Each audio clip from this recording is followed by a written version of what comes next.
So let's consider the NCCN clinical practice guidelines. On the pro side, look, there's no doubt they have become the market leader.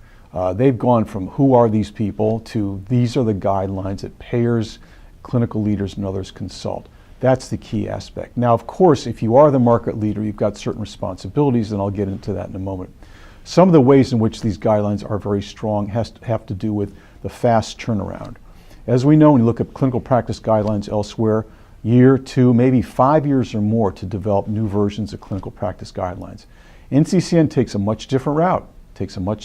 Rather than a deliberative, purely evidence-based approach going through all the peer-reviewed articles one by one and all that takes such a long time and trying to build some kind of findings on that, they look to clinical expert consensus, and that's part of the trade-off. But this is really very successful because the market wants updated information now.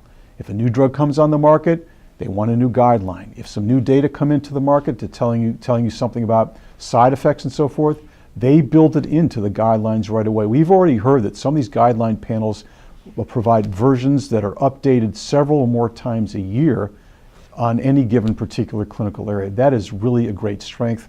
A related strength, of course, is that they've got what you normally recognize are the nation's leading experts. If you define an expert as somebody who leads a department at a large comprehensive cancer center in the United States and publishes a lot, they've got those people. So those are some very, very strong points about them. Yet another one is the accessibility. The simple fact that they're available free of charge to anybody is a big deal.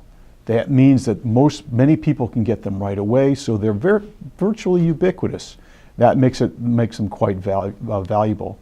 Now, on the flip side, what might be some of the cons? Well, even now, I think that they could stand to have broader participation in the panels. The good thing is that NCCN has already recognized that. They're starting to pull in other views and so forth.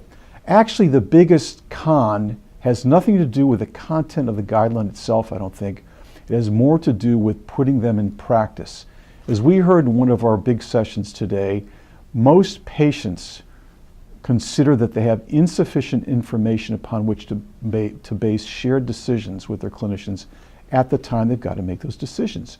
That doesn't mean that there's something wrong with a guideline or a pathway that's built upon it. What it means is that we're not providing that information in as helpful a format, in as helpful timing, and with as sufficient support to help people make these really tough decisions. So with me, if there's a con of the guideline, it's not the content, it's how we're using the guidelines, applying them in practice. I think that's the big deal there.